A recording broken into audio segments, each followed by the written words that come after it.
You just got your asses whipped by a bunch of goddamn nerds. Nerds!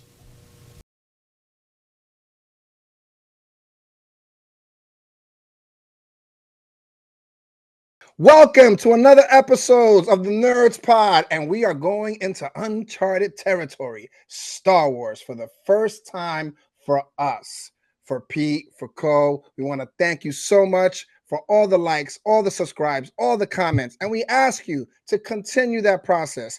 If you like the conversation, hit the bell so you know when we come out with our videos and you get to explore with us and enjoy our conversation piece. As you know, I always say, without further delay, bars, Andor, Season 2. We get into the nitty-gritty of the beginning of the Rebels, how they're coming together. How does it all make sense? And we're here to discuss. First 3 episodes launched right from the jump. Our episodes are called 1 Year Later, Sagona Tima, and Harvest. And we're going to break these down one by one.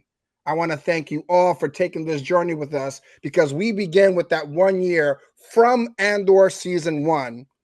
And it's the same name of the title card, which is funny. And I'm going to ask just a basic overall for both my brothers here. Co, tell me what you thought about Andor Season 1. And do you like the difference in Season 2? Okay, so no, I didn't like Andor Season 1. Let me explain myself. I am brand new to the Star Wars franchise. This happened later in my life. I never got the opportunity to watch Star Wars for a very, very long time in a galaxy far, far away, right? And always heard and got spoilers and heard about Star Wars. And then I ended up watching this show. I had nothing else to watch. And there was a show called The Mandalorian.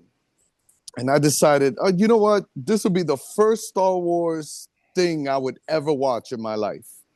And man, did I fall in love with it. After that, I ended up watching all the Star Wars movies. I even asked Puba, should I watch episode 1, 2, and 3, then the originals? Or should I watch it the way cinematically they came out? Hoover told me watch it cinematically the way it came out. I agreed with what he said, even though the episodes are a little different. But with that, what helped me was to keep up with the graphics of the movie. Eventually, I ended up going to the movie theaters to watch The Last Jedi, which is the only Star Wars movie I ever seen in the movie theaters. So that's just a little history of what I wanted to put you guys onto as I answer this Andor Season 1 question. I didn't like it. Star Wars is too sophisticated for me. And I want to see weapons, vehicles, costumes, storyline wise, I was just thrown off because for me, I am completely lost. I had a friend that asked me after seeing phase 1, 2, and 3 of Marvel, can you explain to me what Marvel is?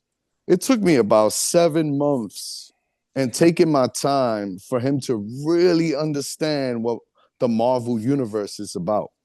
When it comes to Star Wars, it's an extremely large universe. So jumping into Andor 1, Season 1, it wasn't that good. I would say, though, my favorite scene was a breakout. I always like a jail breakout. And the jail breakout was my favorite part of the whole thing. But Star Wars is very sophisticated. And it's going to take me a while to truly understand this, but I'm in for it. As far as Andor Season 2, the way it dropped, man, listen, I was surprised. I ended up loving both 1, 2, and 3, episode 1, 2, and 3. That I wanted more. And I really, really enjoyed the way this Andor season 2 started. P, I gotta go to you the question. I know that that out of the three of us, I'm more of the Star Wars guy, but I know for a fact that you've enjoyed this as a kid because I think you remember in my old apartment we had them on the ceiling. We had all the toys. I grew up on this stuff, so this stuff came out the same year I was born in 1977 to give you an impact on that. But all I knew was Star Wars and Marvel. That's all I knew in my life, in my fantasy world. But Pete, take me down what you thought of season 1 and the beginning of season 2.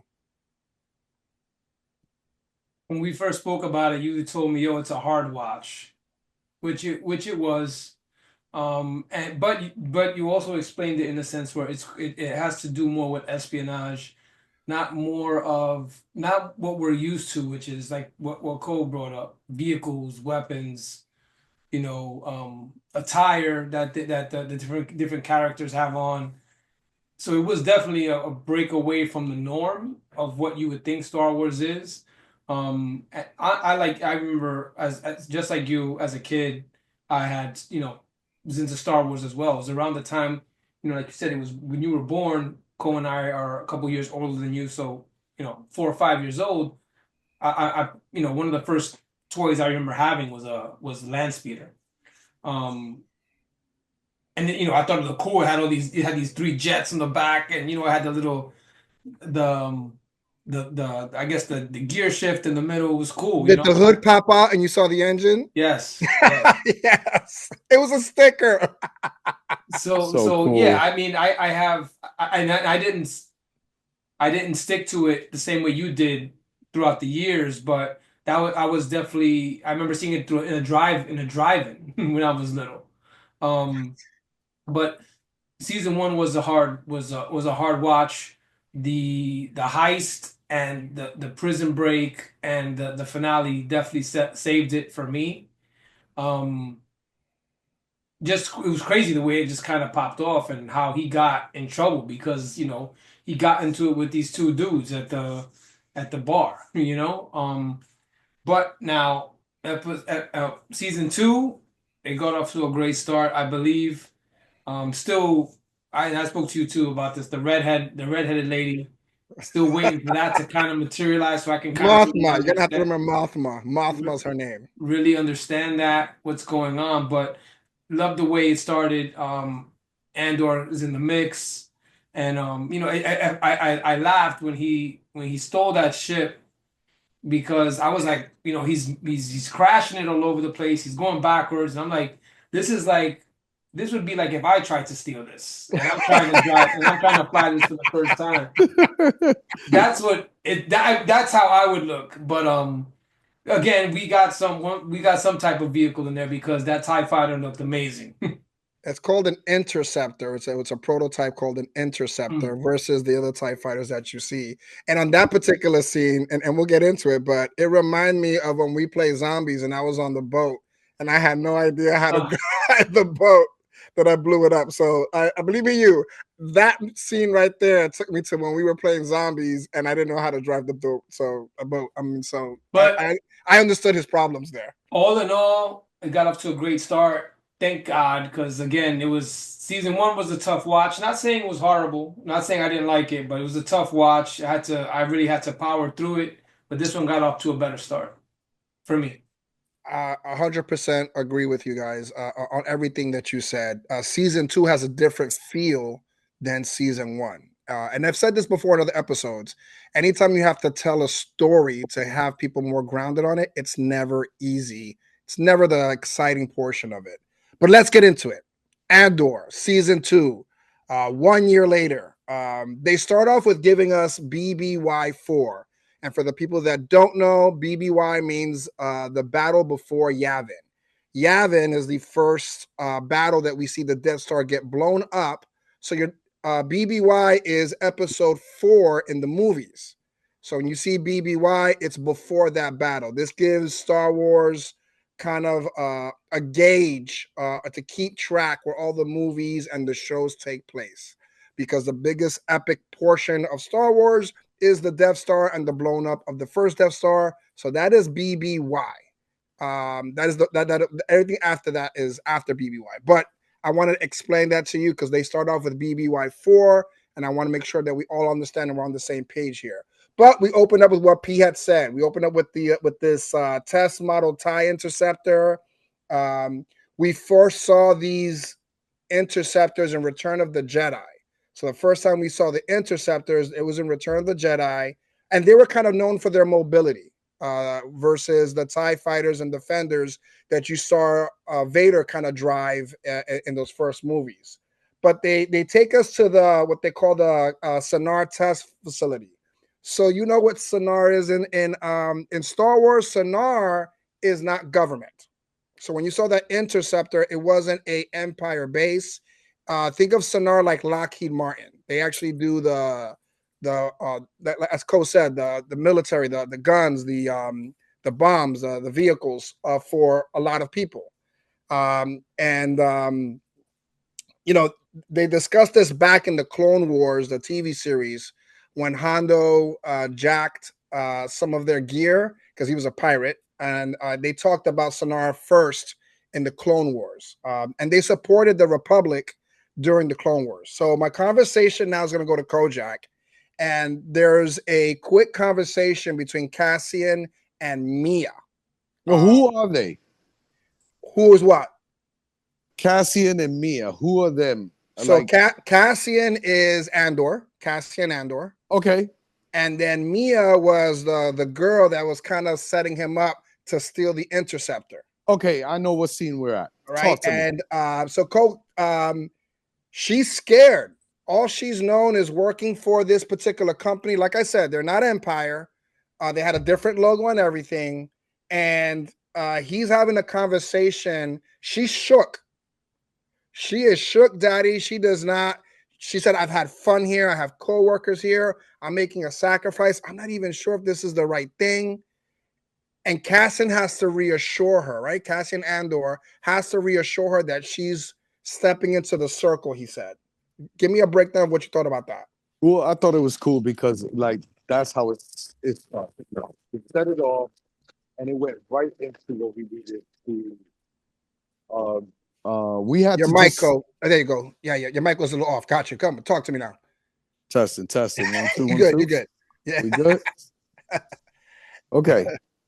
So, what I was saying was, that scene was actually very powerful because what happens is this is in secrecy, right?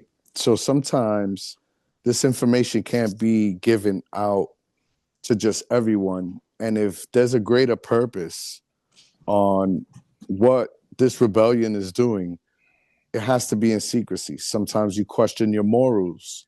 I love the fact that it started like that because that was the hook, line, and sinker. It just grabbed me from that moment, and the entire 3 episodes just kept me on a ride. So with that right there, I like the fact that Cassie was telling her, listen, you just got to believe and take your belief and ride with it. Because when she goes, are they going to kill me? He was like, look, I don't know. Hopefully not.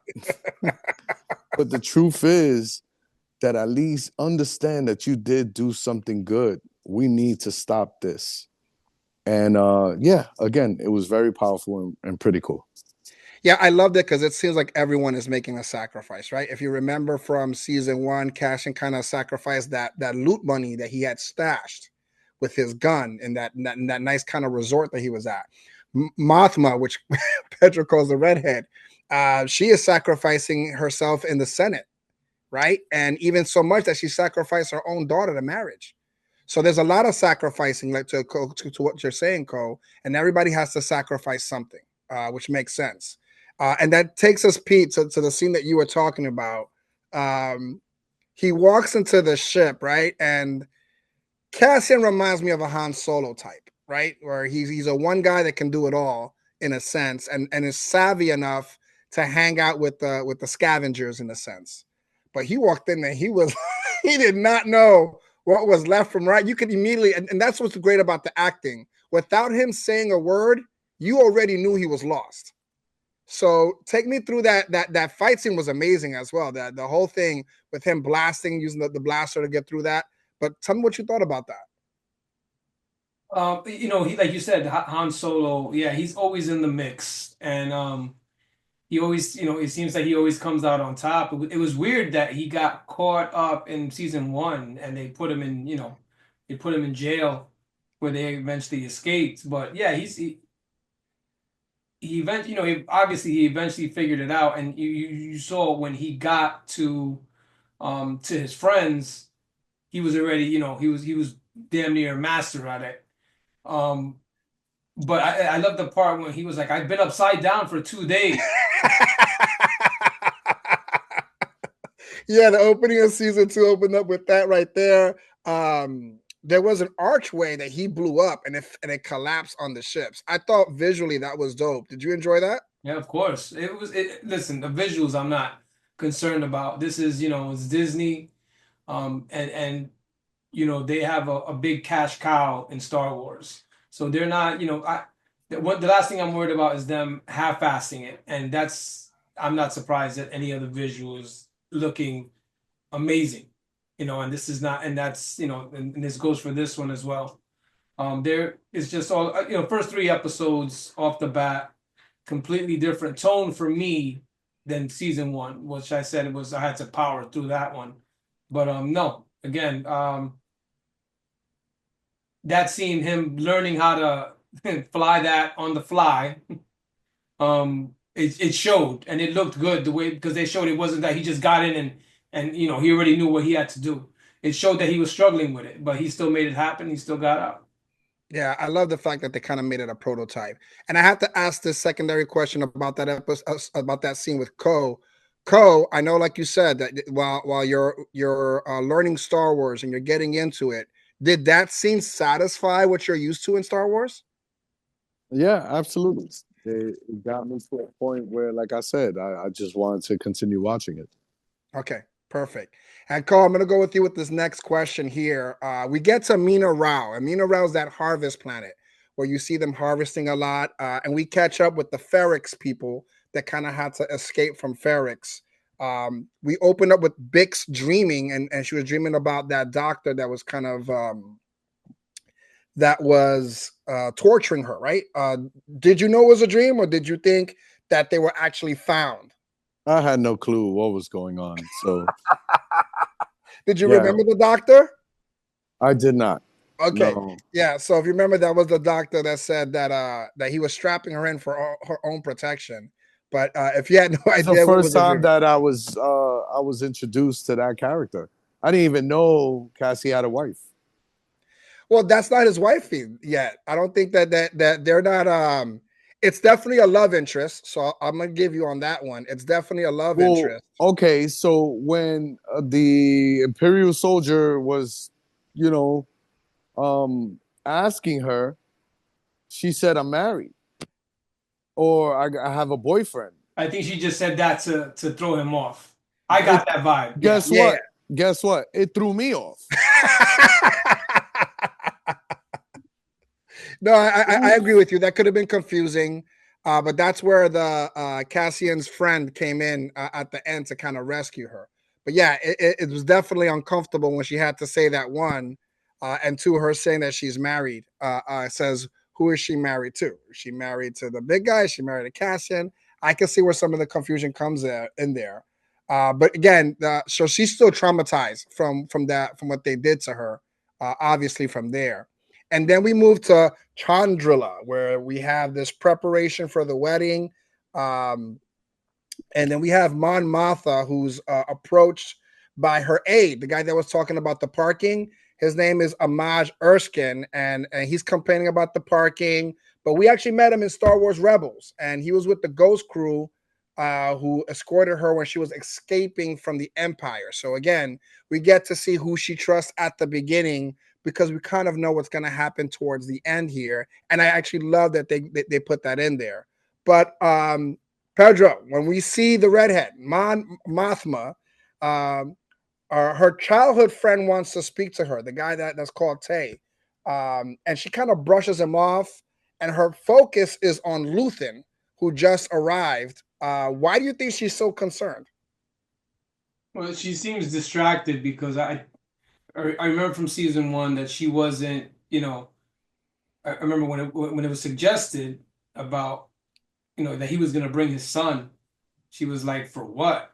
And then I think it's just a lot that she's consumed with her daughter being kind of committed to somebody already. So not sure why she was just focused on this person, but I think that's the bigger story for me.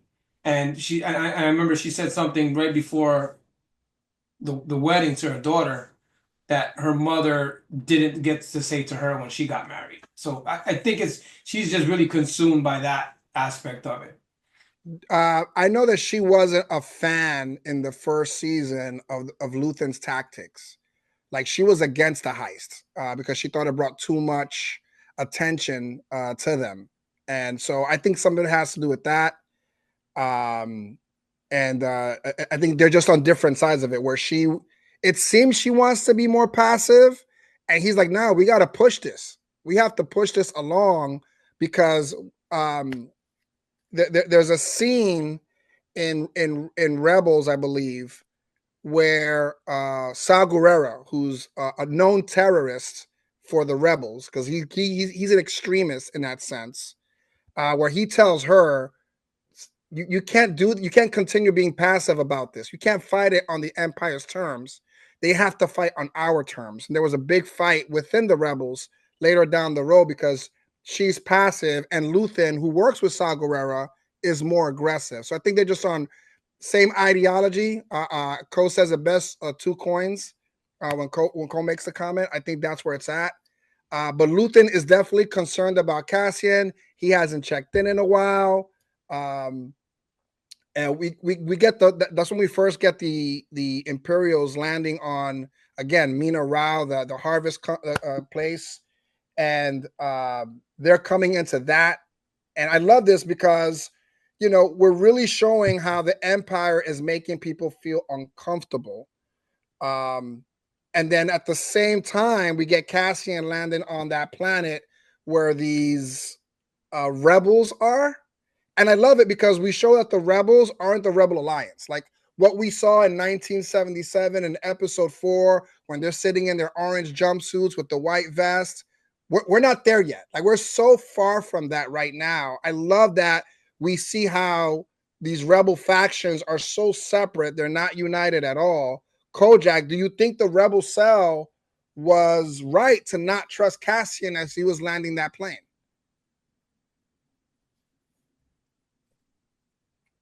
And if you need me to remind you on the scene, I'm okay with that. Well, okay, so this is what I'm getting out of it. When he came down and he was telling them, listen, I'm here on a mission.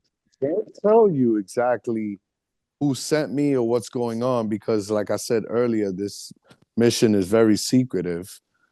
But I'm supposed to meet a pilot. Didn't they kill the pilot? So if they killed the pilot, I think that's what you're asking me.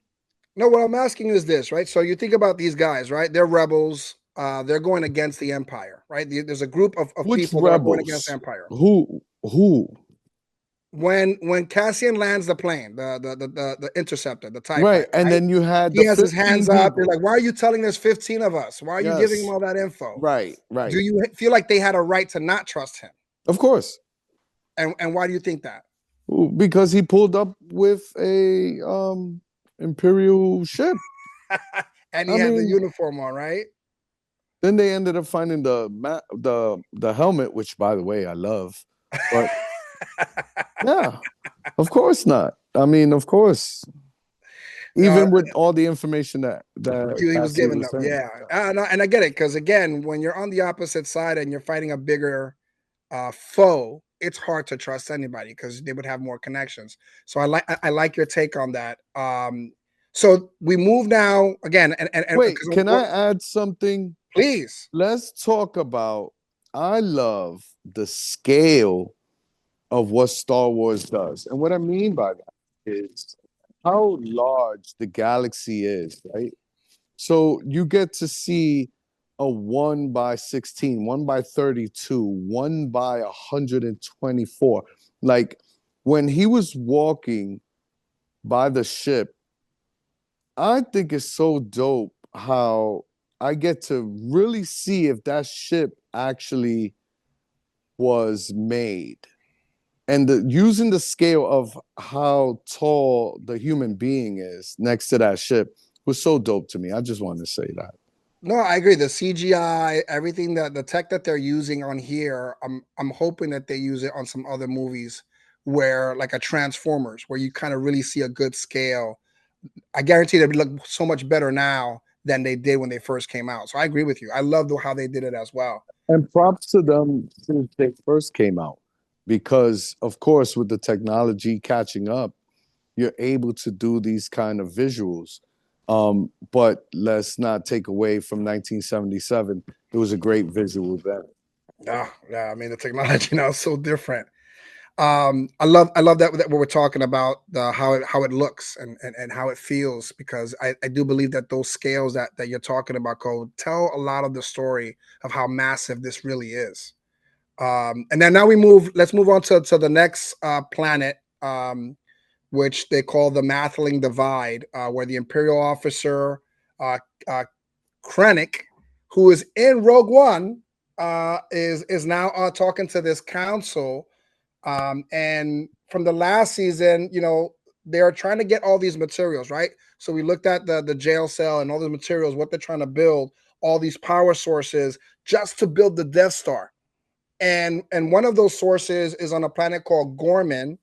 It's kind of like their next planet for the next resource, and as they want this super rare mineral to coat the reactor for the Death Star, which I love the fact that they never mentioned Death Star. It's called an energy initiative because they don't want. They still are very secretive about this Death Star.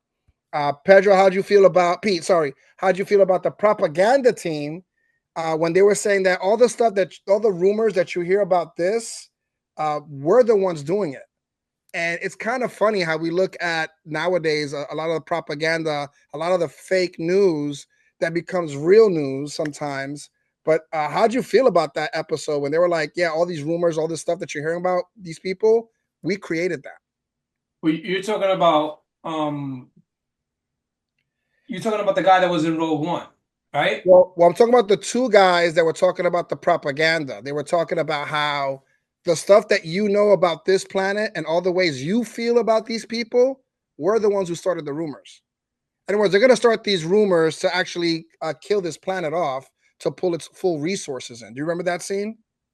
The thing you're saying, this is all leading up to them, the Death Yeah, Star, which is they were, called the yeah, Energy Initiative. yeah, the energy initiative, and then they hire this kind of group to start rumors bad about this planet. So when they mine this planet and kill off this planet, people will be like, "Oh, it's all right. They were the Gormans. They deserved it." So they're starting rumors now about these people so they can destroy the planet. That's why he goes to Deidre later and goes, "I already saw that you think that this wasn't going to work. That you already have something else." And then she said, "You should actually have the rebels mess up something really big on that planet instead of this propaganda thing that you're trying to do."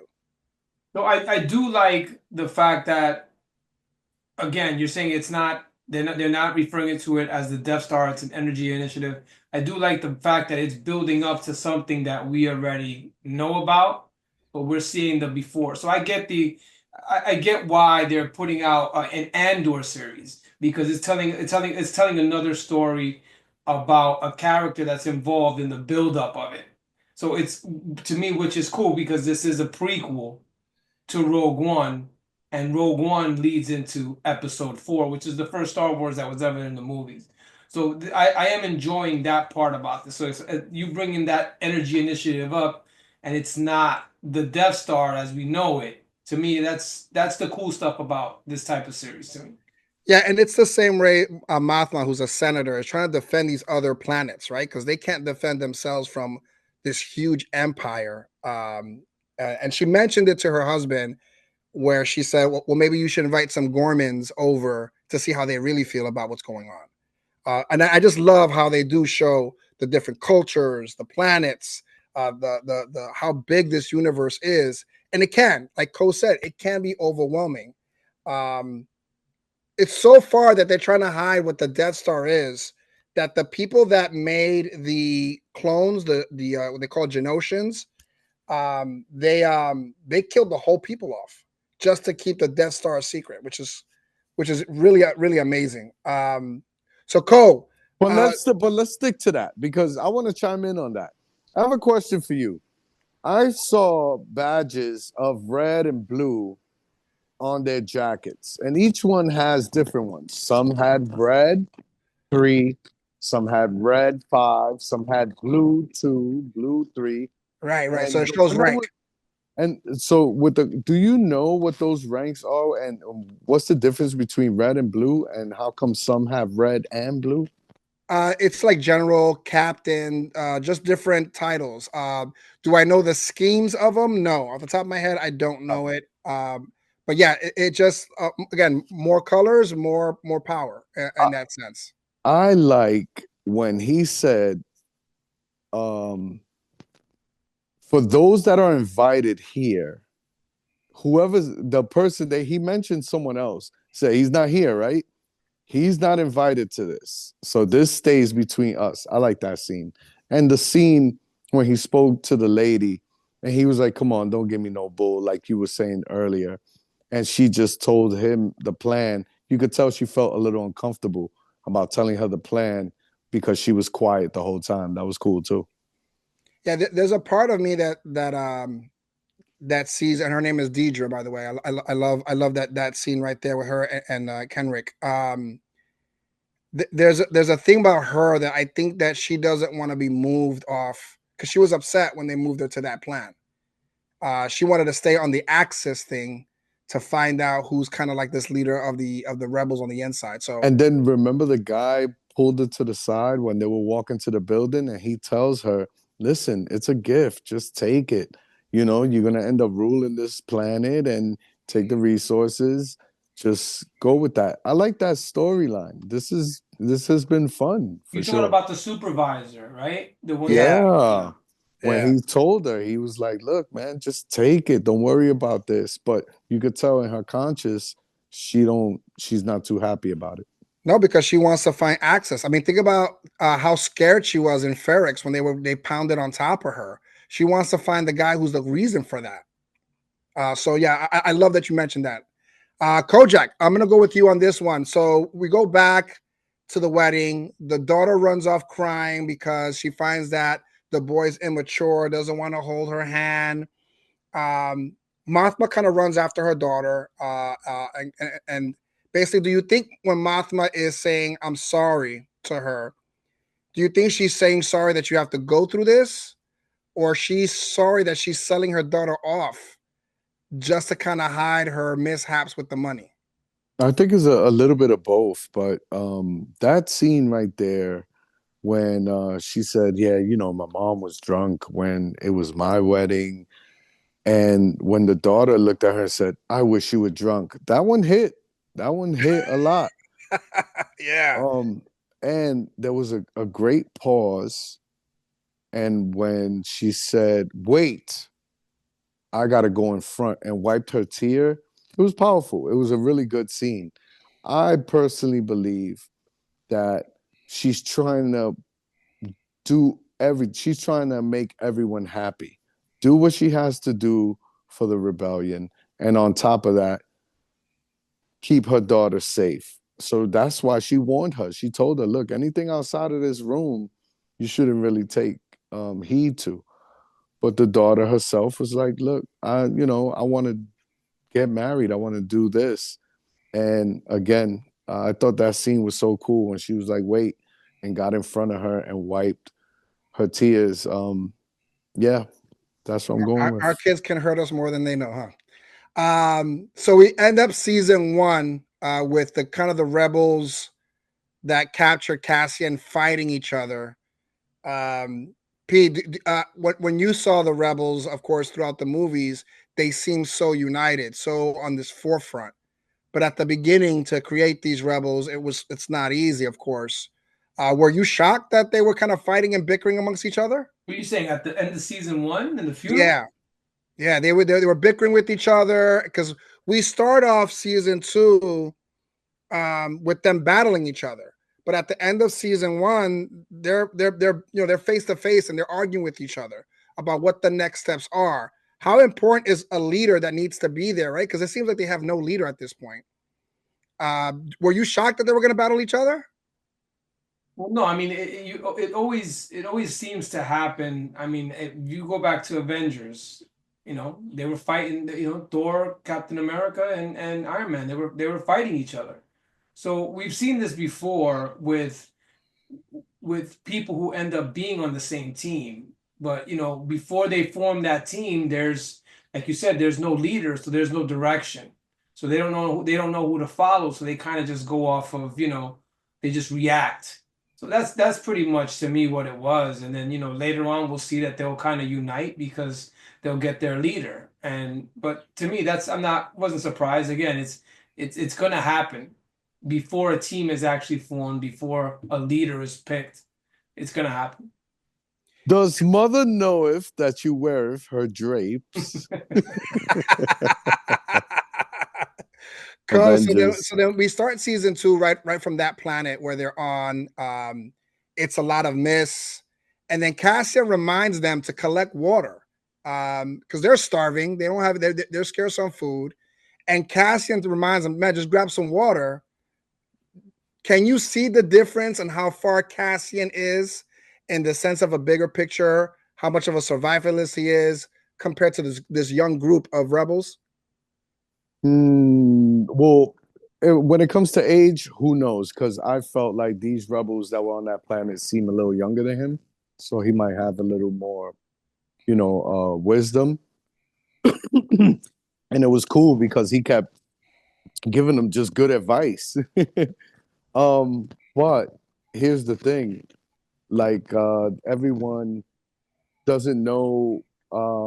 There's no direction within them. There's no unity. So when it comes to working together, that's the only way we can make things happen. And there was such a divide from the beginning that even when he landed, he was like, "Oh, you're gonna blow him up?" Oh, and they're arguing while they haven't even come out yet to capture Cassie. No, I'm not surprised at all. I saw him drinking the water from the rain. I like that he said, "Look, it's not gonna rain forever." And I was also while watching that scene, I was like, oh, whoever's with Cassie, they got the advantage because they got the wisdom. Where the other side, they ended up having the melon and you try it, you try it. I, for one, would have not tried it. I would have waited for someone to try it, and if they didn't die, I'll take a piece from the How long? melon. How long do you wait before you take a bite? Depending how hungry I am, and it looks like they were all very, very hungry. Though that whole the whole scene with him being captured, him being there, that group being divided was a lot of fun to watch. There were two different sides to their tactics, but imagine if they were to work together, how much further they could get. Yeah, I found I it. like that. I I liked it. found them so stupid when they were trying to move the Tie Fighter to face that way, and No, I think that's a good idea. But once you do the math, a centimeter every 5 hours, then it's a ridiculous plan. I but thought it was a smart what was going to plan. happen? They're going to blow up and kill, and the only way of getting back out of there. So Inexperience and yeah, it's when revenge and look, they're hungry They're thirsty. They're surviving. We don't know how far you would take it. There was such a divide. I also liked the part when they all wanted to talk. They walked up. Everyone put their guns down, and they ended up having a conversation. That right there was the beginning of them coming together. And that part was cool too, because I honestly thought somebody was gonna Get uh murked. yeah, I thought Well, somebody was gonna they're shoot probably all that. gonna die now from starvation, unfortunately. I think they're all They gonna got no, they're not. They got the melons and they got rain. They're good. die. Melons and rain. P, we gonna again. So we have kind of three storylines here, right? We have the wedding going on. We have Cassian on this planet with these rebels, and we have that harvest planet. So we have three storylines going all at the same time. I'm gonna go back to the wedding, and I found it very interesting that Mothma's husband, Perrin, kind of throws digs that she's cheating with her friend Tay. He called him a drunk, called him a couple of things. And we see that Tay can't really handle all this pressure right now, right? He's kind of dying to talk to Mothma alone. Um, what do you think Tay wants at the end of all this? Like, why Well, is he what bothering Mothma so much? well, what I want is to jump out the window because you keep asking me questions about the least interesting part of this show. Like I want to talk about Andor, I want to talk about Harvest, and you're asking me about the lady I've complained to you about. I don't understand it. I, I I, do not. all right, so I'll jump in on Because this. it's like I'm failing the test here. Yeah, I No, got you, you're not brother. failing You the test. You're not failing the test. It's no just no to talk about the show. those No, yo I know I'm kidding, but I'm just saying like, those yo, why is he asking me about the least those favorite part of the show right now? those are the parts when we're in school that we studied. Yeah, did you study? Yes, I studied. But when you get the test, it's nothing that you studied. When you were teaching me about this, I was looking out the window. That's what this part is about. And you've Puma, asked me like three questions about this lady and her wedding, and I'm just like, wow, man. Why we don't can you shift. ask me about the credits? Puma, you can shift it to me. What was that question? I'll answer it. Please, Put you me on. I got you, Pete. please Talk to me. Well, let me ask you a simpler question then to kind of move Pete, this along. yo, Then Puma, ask ask me. him the Nah, question. ask me the no, no. question, bro. Let me ask you. Let me ask you, Kojak, this question. Do you think that Mothma should have trusted her friend? Okay, who are they? And then I got you. So Tay is her friend. Tay is the guy from season 1 who hooked up so that she meets the gangster who has the money to cover her. He played in Thor. I don't know if he played in Thor. I'll be honest with you. You're talking about the doctor. Thank you. Thank you. Help me out here. The guy who rescued. He's talking about the guy who rescued. Not rescued, but the guy who recruited Cassian. That's the guy from Thor. Is who he's talking Correct. about. No. So I'm not talking about that guy. So not him. So I know the guy that was drinking. I know that the lady went up to him. I get that part. What would ask me the same question that you asked Pete? Okay. Mothma's husband is behind her at one point during the wedding when they're setting up. Yes, I remember this part. He goes back to her by her back and was like, "You need to control your boyfriend." Yes. Throws a dig at her because that's her ex. It was shown in season 1. Yes. 2, he's been kind of after Mothma a lot. The husband can see this. Right. Like he's on the outside looking in. The husband sees this, and then she knows everything that's going on. She's like, oh, she's kind of blowing him off, right? But then he says, and he's kind of putting pressure on Mothma. And you saw, like, I think he's right. So my question is this: what do you think that guy? His name is Tay. What do you think he wants from Mothma at the end of all this? At the end of all this, what does he want? Why does he keep bothering? I think Mothma? he wants to know the truth because he can't read her. he don't know exactly what she's doing. Now we know because we have the inside, but he is trying to figure out why she's moving the way she's moving. Did I answer your question?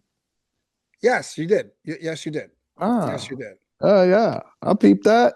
And then Okay. when he put his arm on her back, and they were looking, and they were like, "Hey, what's going on here?" Yeah, I peeped the whole thing. Yeah. Yeah, look, I think he's just over his head. They mentioned that he had a divorce. They mentioned that his business is going bad. Yep. I think that things are going so bad for him. And he said it. He said that I helped you with this. I helped you with this. There's no benefit to me here, and it's because he's in a pinch. But there was actually a benefit, right? Because didn't they sit down and talk?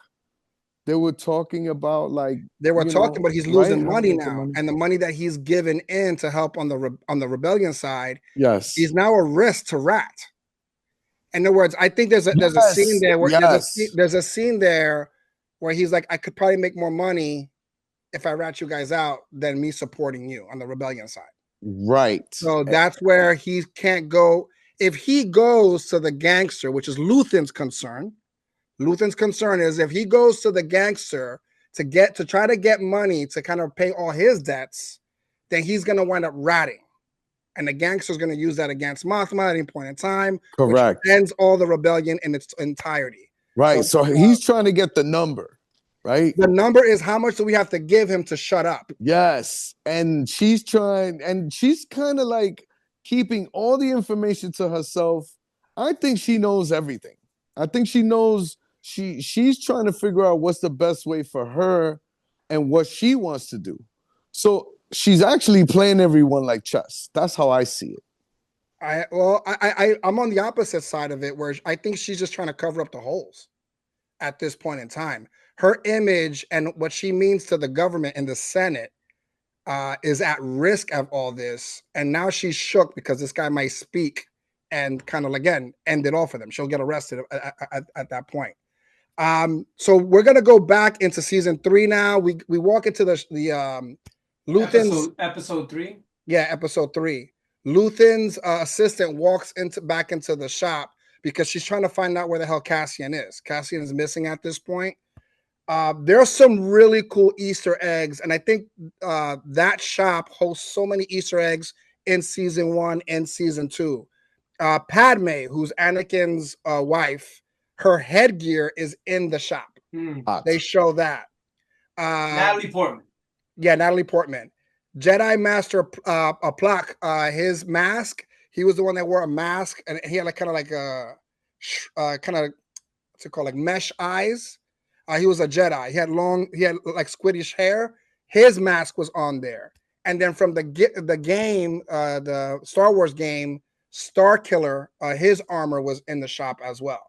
So they threw a lot of Easter eggs on there, which I did love. Can I say like Andor season 1, there was like a whole fighter pilot, right? Is that in season 1? Was that like an Easter egg as well? They had In a which whole suit in in season 1 there was a ton of Easter eggs. right? Yes, Yeah. there was even I think the thing that Indiana Jones grabs before the boulder comes. Get out of here. That's in the shop.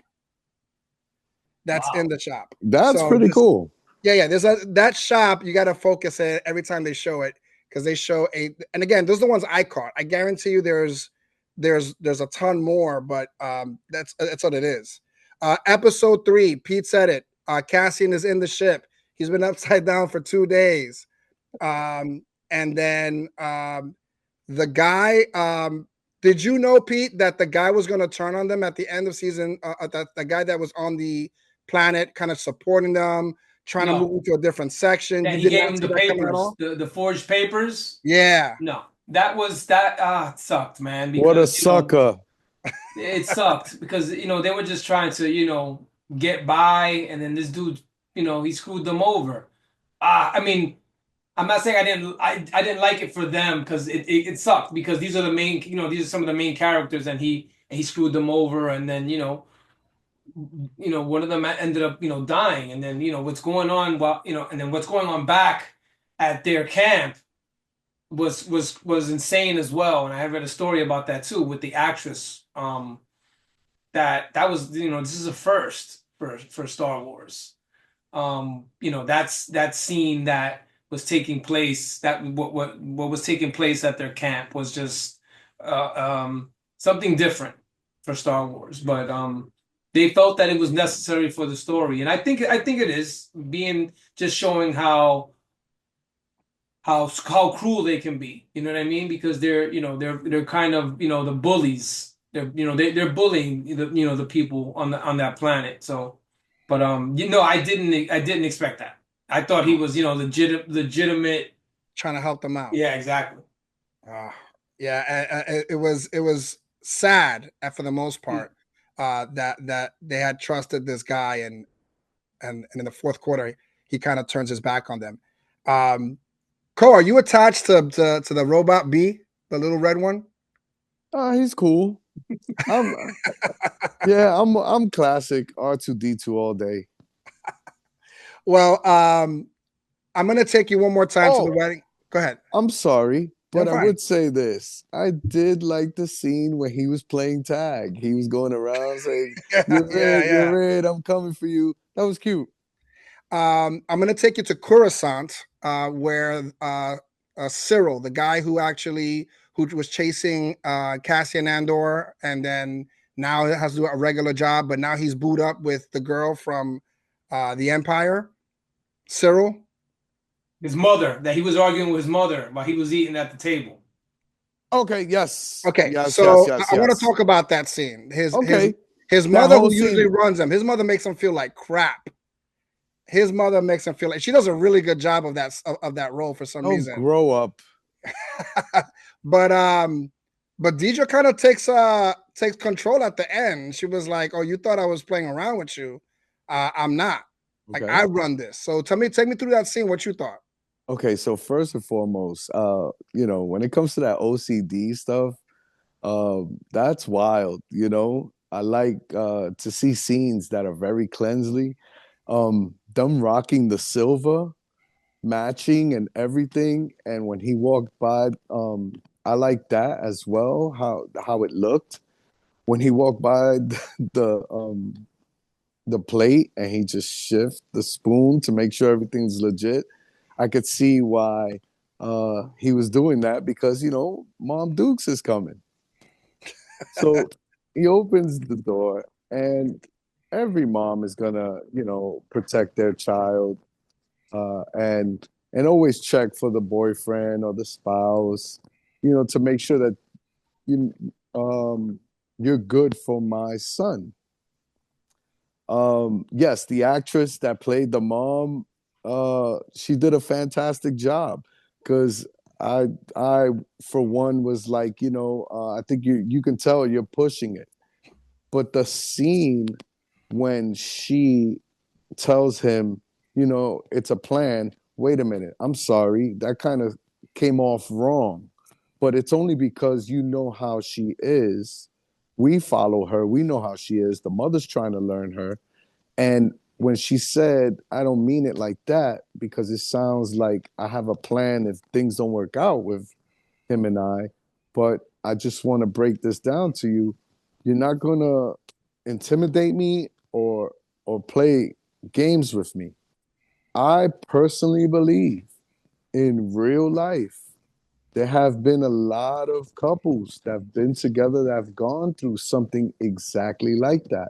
And for that spouse to stand up for what they believe in, not only for themselves, but for the relationship, take notes, people. It works. Stand your ground. Be honest. And how you saw the mother just shift. I thought it was a sucker move seeing him in the bed. I was like, oh my gosh. We'll be seeing that meme for quite some time now. I would believe so. But that whole entire scene was pretty cool, and it just shows you what the lady that was that I forgot her name, fams, the one that was in the entire meeting, and she you could tell the kind of person she is, and it's an interesting story to follow, because I want to see how you can tell she's kind of gonna switch to the rebellious side. No, I think that it's if you don't have a foundation with any couple, moms or anybody on the outside can break those down pretty easily. But I'm glad that Deidre did stand her ground for Cyril, which an immediate change. How scary that was. So we're at close to the final part of season 3 here. I'm sorry, episode 3 here. And we had that sexual advancement that P had talked about, how it was uncomfortable. We've never seen that in Star Wars. It's not something that is normal. But constantly on this show, we talk about how power can corrupt people. P, was that scene uncomfortable for you? Because again, a lot of Star Wars people are complaining about it. It's a hot topic from what I've seen today. Were you okay with the scene? I had read about it before I watched the episode. Not like a spoiler thing, but just that particular scene. Like I didn't know about the whole betrayal from the guy. That I didn't read like a whole thing about the third episode. It was just that scene. I was just like, wow, and that is crazy. It is the first I've ever heard of anything like this happening in Star Wars. And but again, I think it's just to show how corrupt they are. And like you said, the power, power corrupts. And just to go in something that in Spawn, the animated series, Spawn says, oh man, I'm losing it right now. He says, "Why is it people with authority abuse their power?" And he was talking about some cops, shaking down somebody. But it applies here. Why do people with authority abuse their power? And that's exactly what he was trying to do. They were by themselves, and he tried to take advantage. And I'm glad that she turned the tables on him. I like it felt good when she rocked him the first time. I was like, good, get him again. Don't just stand there, get him Yeah, again. his head hit a couple of times. Yeah, When he yeah, he fell, was he was and done. when he fell, he bumped his head Yeah, again. he was done. But it wasn't uncomfortable. Again, I guess I was prepared for it because, like I said, I read an article about it. But we'll see. Again, it may be just to show how corrupt they are, and it's basic. And we can go back to like when we were talking about Invincible and we were talking about the gore. And I said, listen, they're on Amazon Prime. They're not on Cartoon Network. They're on Amazon Prime. They have a little bit more freedom to show what they can do. And maybe they're just trying to do that here in Star Wars to show, hey, you know what? This is how bad we can go a little bit further to show, look, this is how corrupt they are. Yeah, going back to what Cole was saying right from the beginning, right, is that this series is a little bit more grounded than anything in Star Wars that we've seen before. So the reality of we've never seen more normalcy. Like to Pete's point, we're talking about a wedding. We're talking about stuff that's not crazy, not known for Star Wars, but it's stuff that's happening in this episode because I think they want to tell a story about the locals outside of the Jedi, outside of the Sith, outside of the craziness of the Senate themselves. How are people affected by this empire taking over? And I think they do a really good job of that in this particular episode. Uh, Co, we definitely are getting this double thing, right? So what's happening on the harvest planet, and then we're also at this party, and Mothma is going ham. She's taking shots. There's even like a DJ robot that came in that was flying. Why do you think she's getting hammered at this point? Before I get to that, I just got to chime in on the last question that Yeah, you asked, please Pete. do. Um, it's uncalled for. It's uncalled for. I liked the purity the of the Star Wars franchise. I don't think you need to go there for that and to show how corrupt these guys are. I agree with my brothers. Maybe they're trying to, prove that. But for me, you lose points on that. You don't need to go that far. You don't need to curse, show gore, or have the R happen. You don't have to go there for the series to be great or to have an impact on how serious the Empire is.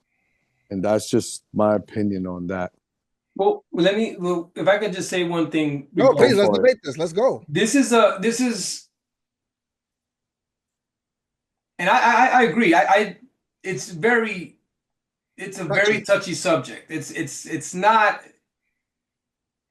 Listen, I hate when people say, I got raped in taxes, and I'm like, yo, can you use another word? Like, please don't.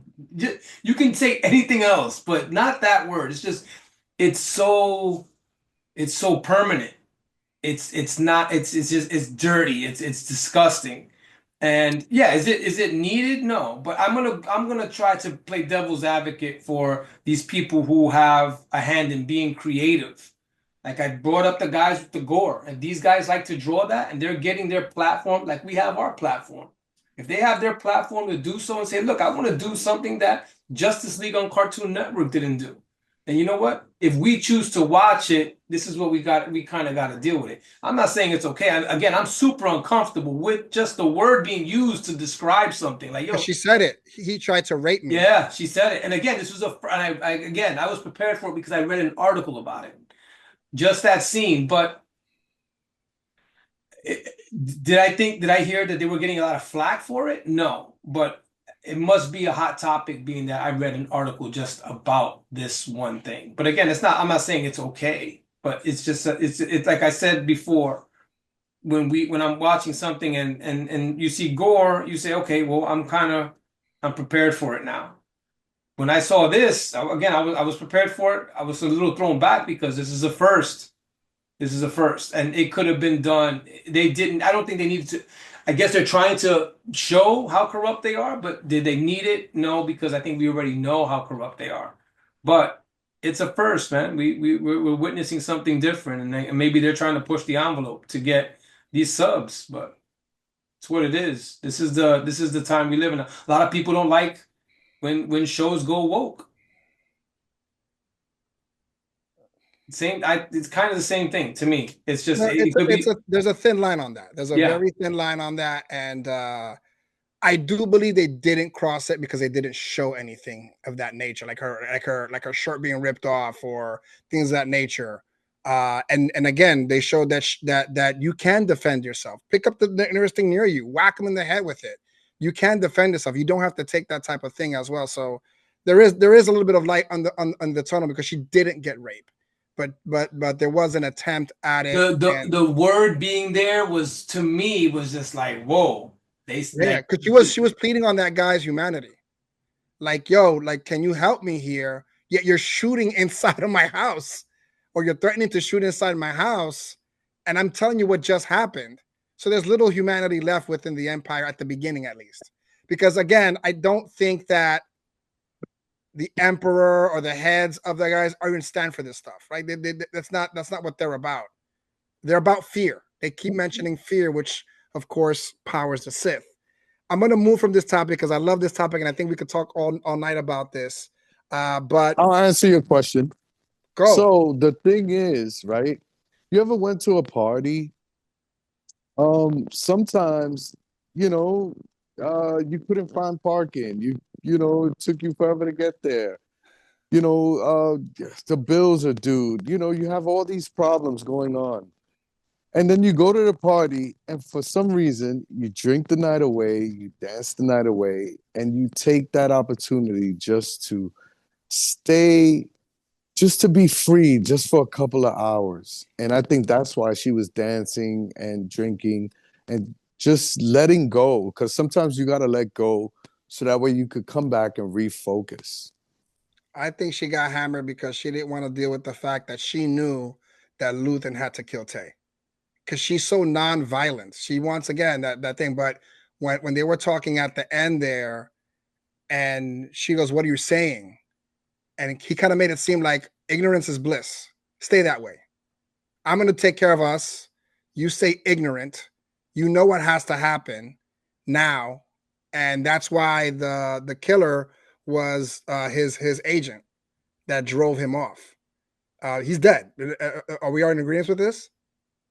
yeah. No, I You don't think he's gonna die? I don't think so. I think Luthen is vicious, bro. With it, Luthen doesn't care. He gave up a whole rebel so that and their whole team, so it wouldn't seem like they had an inside guy. I see. It's funny, right? Because I'm watching it, and I ask myself, what do you do to make it closer to the Empire? And I think he might get promoted.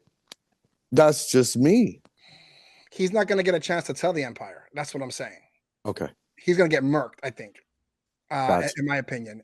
So we finalized with Cassian coming down. Pete, do you think it was a hero moment? Did you feel like Thor came down into Wakanda when Cassian came down with the ship? Said, whoa. Listen, I got to give you the extremes. You can tell me where it lands. Well, yeah, I wouldn't go that extreme. I'm sorry, but go ahead, Pete.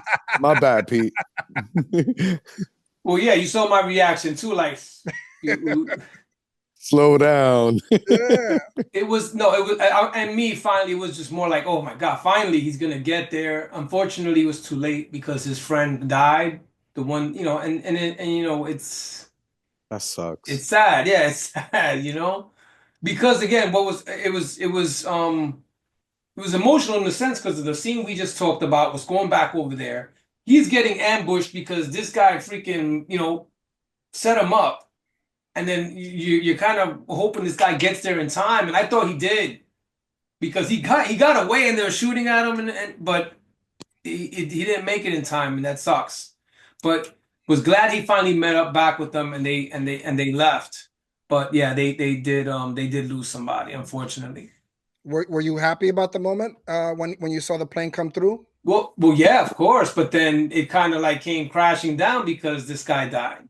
Bittersweet. Yeah, Definitely it was bittersweet, without a doubt, because he was there, he was trying to hold it down, and he didn't make it. But it's because he got set up by that dude. Ko, any final thoughts? Now, the show has been great. I like the way it picked up. I like the 3 different stories. I love the visual. For me, I have the background of the TIE fighter because that's the star of the show. I love the ship. I love how Star Wars looks, and just the 3 stories. I'm enjoying it much more than season 1. And for those that like season 1, I hope you guys are liking season 2. But I can't wait to see how far this goes. Just a fun fact: I've never seen Rogue One, so I am actually following Cassie's story from the very beginning onto Rogue One to follow his whole story. And I think that was cool because since I haven't seen so much Star Wars, I'm able to maneuver the timeline the way I would want to watch it. So that's where I'm at with it. And I can't wait to see more. Pete, final thoughts. I'm curious to see how what happened at their camp affects her going forward. She still looks rattled when they were taking off in the ship, but then it just happened. They just bumped in. They just saw Andor again since a year since they left since he left them there. I'm curious to see what happens there. And these rebels that Cassian escaped from, or that group that Cassian escaped from, I want to see if they come back into play. They were so unorganized. It was kind of like, yo, I can't believe it. They only caught him because there was like 15 of them. Any other time they don't stand a shot against this guy. But they to me were interesting. And you said her name was Deidre? Deidre, yeah. I want to see where that's going because I didn't expect them to be together, and they're together now. And I'll pay more attention to the redheaded lady. I won't look out the window when they're teaching them. She's vital because she has the ear of Palpatine, which or asked to go to the bathroom. Well, folks. As you can see, we're very excited for having this conversation, and we'll be approaching this on Thursdays. So you'll see these videos come out on Thursday night, as we want to give you the attention and pay more attention to 3 episodes to give you exactly what I think or what we think should be able to give to you in the sense of a conversation. So these episodes for Andor will be launching on Thursday evenings. Look out for them. Please hit the bell so that you can actually know when the video drops. For Pete, for Co, we thank you again for being a good nerd with us as well and enjoying this show. We look forward to giving you more content that you love and like, and we look forward to the comments to make sure that we're giving you that. Thank you so much, and we will return.